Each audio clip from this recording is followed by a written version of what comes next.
interest problems part 2. First problem, Raman opened a recurring deposit account in a cooperative bank. So RD, he is going to invest in RD for 1 year on 1184, depositing rupees 100 at the beginning of each month. Every month at the starting he is depositing 100. If the bank offered 10% simple interest on such deposits, how much money he will get at the end of a December? What is the end amount?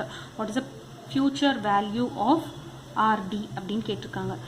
So depositing rupees 100 at the beginning of every month means depositing amount is 100. That is principal is equal to 100. Depositing a principal amount of 100 every month. And the rate of interest is R is equal to 10%. Final amount of the future value கேட்டிருக்காங்க. Okay. So we have to apply in the formula. What is the formula for future value? Future value is equal to principal plus interest. What is the formula for I? I is equal to PNR by 100. Let us apply in the formula. The first deposit of 100 will earn interest for 12 months. First initial deposit பண்றாங்க இல்லையா 100 rupees 100. அதுக்கு வந்து எத்தனை மாசத்துக்கு interest கொடுப்பாங்க? 12 monthsக்கு he will be getting interest because at the beginning of the month deposit பண்ணிட்டாங்க அப்படினால for 1 year அப்படிங்கிறதுனால he will get interest for 12 months. Second deposit rupees 100க்கு he will be getting interest for 11 months. So such like that at last for the last deposit amount he will be getting interest for only 1 month. So இப்போ இந்த ஆர்டரில் பார்த்தோம் அப்படின்னா இதை வந்து நம்ம என்னன்னு எடுத்துக்கலாம். அப் டு 1 monthலேருந்து 12 மாதம் இருக்குது இல்லையா? அப்போ இதை எப்படி எழுதுவோம்னா 12 + 11 + 10 + அப்படி போயிட்டு until 1. இப்போ இது மாதிரி மந்த் இருக்குது. இப்போ மந்தில் இருந்ததுன்னா நமக்கு வந்து ஃபார்முலாவில் அப்ளை பண்ண முடியாது. என் வேணும் நமக்கு. அப்போ என் வேணும் அப்படின்னா அது பர் ஆனமாக இருக்கணும். ஏன்னா ரேட் ஆஃப் இன்ட்ரெஸ்ட் வந்து கொடுத்துருக்கிறது பர் ஆனமுக்கு 10% பர் ஆனம். ஸோ அப்போ நம்ம என்ன பண்ணலாம்னா சமேஷன் என் ஃபார்முலாவில் அப்ளை பண்ணிக்கலாம். இப்போ சமேஷன் என் ஃபார்முலா மந்த் அப்ளை பண்ணுறோம். Summation n is equal to n into n plus 1 by 2.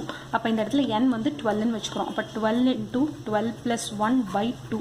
அப்போ that is equal to 12 into 13 divided by 2. So இப்போ இது வந்து மந்தில் இருக்குது. இதை நம்ம வந்து ஆனமாக கன்வெர்ட் பண்ணணும். இப்போ பர் இயருக்கு கன்வெர்ட் பண்ணுறதுக்கு நம்ம என்ன பண்ணலாம் அப்படின்னா டிவைடட் பை 12 போட்டுக்கலாம். இப்போ 12 into 13 divided by 2 into 1 by 12 பட்டோம் அப்படின்னா நமக்கு இயராக கன்வெர்ட் ஆயிரும். இப்போ 12 கேன்சல் பண்ணிடலாம். Next 13 by 2 is n. என்னோட வேல்யூ என்ன அப்படின்னா 13 by 2. இப்போ now we have to apply in the formula. So future value amount final amount நமக்கு வேணும் இல்லையா? அதானே கேட்டிருக்காங்க. ஆர்டி டெபாசிட் பண்ணிட்டே இருக்கிறாங்க ஒவ்வொரு மந்த்தும் 100. ஃபைனல் அமௌண்ட் என்ன அப்படின்னு கேட்டிருக்காங்க. இப்போ final amount formula principal plus I. P is a principal. Each month he is depositing 100 rupees. So அப்போ முதல்ல I கண்டுபிடிப்போம். I is equal to PNR by 100. P is equal to 100, that is into year. Number of years is 13 by 2 multiplied by R is rate of interest 10%. போட்டோம் அப்படின்னா we are getting rupees 65.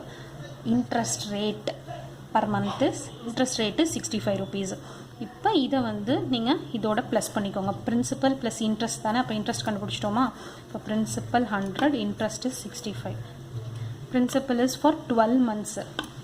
இப்போ into 12 போட்டோம் அப்படின்னா we will be getting rupees 1265 is the future value.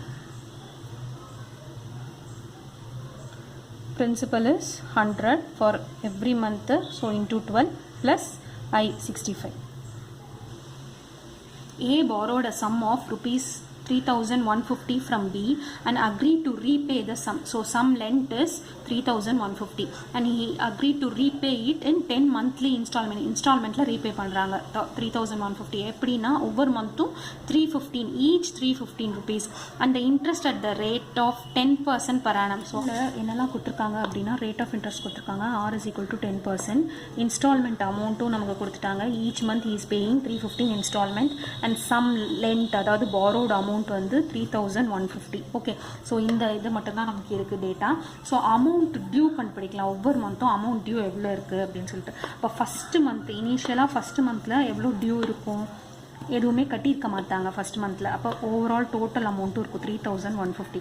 Next month second month due எவ்வளோ இருக்கும், இதில் -315, ஏன்னா first instalment பே பண்ணிட்டாங்க. அப்போ 2835 அமௌண்ட் இருக்கும், 2835. அப்புறம் அப்படியே போச்சு அப்படின்னா லாஸ்ட் மந்தில் எவ்வளோ டியூ மிச்சம் இருக்கும், லாஸ்ட் மந்தில் will be having only 315. So ஒரு எக்ஸாம்பிள் இது எப்படி கண்டுபிடிச்சிங்க அப்படின்னா, இப்போ 315 இன்ஸ்டால்மெண்ட் அமௌண்ட்டு இன்டூ 10 போட்டிங்க அப்படின்னா 3000 பே பண்ணியிருக்காங்க. இப்போ வந்து 10 இன்ஸ்டால்மெண்ட்டுங்கிறது மந்த்லி பே பண்ணியிருக்காங்க. அப்போ வந்து நமக்கு மந்தில் இருக்குது, நமக்கு வந்து கேல்குலேஷனுக்கு வந்து பர் ஆனமாக மாற்றணும், அப்போ இயராக கன்வெர்ட் பண்ணணும். அப்போ எண்ணை முதல்ல கண்டுபிடிச்சிக்கலாம். சமேஷன் என் ஃபார்முலாவில் போட்டுக்கலாம். போன சம்மில் பார்த்தோம் இல்லையா, summation n = n × n+1/2. So அந்த ஃபார்முலாவில் அப்ளை பண்ணோம் அப்படின்னா இங்கே n வந்து 10 மந்த்ஸ்ன்னு கொடுத்துருக்கோம் இல்லையா, அதனால் 10ன்னு எடுத்துக்கிறேங்க. அப்போ 10 × 10+1/2 மந்த் இல்லையா, அப்போ 10 × 11/2 வருது. இப்போ இதை இயராக மாற்றணும் அப்படின்னா இன்டூ 1/12 போடுவோம். ஆனால் இது என்ன சம்ம, 11th இன்ஸ்டால்மெண்ட் அப்படின்னு நமக்கு கொஷினில் கொடுத்துருக்காங்க. 10% per annum இந்த 11th இன்ஸ்டால்மெண்ட்லேயே முடிஞ்சிருது, பர்சன்டேஜை கொடுத்துட்றாங்க 10%. அப்போ இன்டூ 1/11 per annum மாற்றுறதுக்காக இப்போ இயராக கன்வெர்ட் ஆகிடும். அப்போ 11 கேன்சல் ஆகிடும். அப்போ 10/2 தான் n. இப்போ நம்ம என்ன பண்ணலாம் அப்படின்னா, இதை கண்டுபிடிச்சிட்டோம், n இருக்குது, நம்மக்கிட்ட r இருக்குது, ரேட் ஆஃப் இன்ட்ரெஸ்ட் இருக்குது. ஸோ இப்போ நம்ம ஓவரால் டோட்டல் கண்டுபிடிச்சிடலாம். Total amount repaid, sum of these amounts கண்டுபிடிச்சிடலாம். இது சம் ஆஃப் தீஸ் அமௌண்ட்ஸ் எப்படி கண்டுபிடிக்கிறது அப்படின்னா, 10/2 அதாவது n into sum length plus instalment amount அப்படிங்கிறத ஆட் பண்ணுவோம். அப்போ 10/2 இன்டூ சம் லென்த் எவ்வளோ, overall 3150 plus instalment amount is 350. ரெண்டையும் ஆட் பண்ணிங்க அப்படின்னா 465. இப்போ overall sum is 17,325 rupees. All amount is 17,325 rupees. Therefore, interest to be paid at 10% per annum. Let us apply in the formula. So P is the principal amount 17,325 into rate of interest 10%, 10/100 into n number of years is per annum. நம்ம already convert பண்ணி வச்சுருக்கோம், அதனால் 1/2. ஏன்னா அந்த per annum already multiply பண்ணி தானே இந்த அமௌண்ட்டை கண்டுபிடிச்சிருக்கோம். அதனால் 144.38 is interest.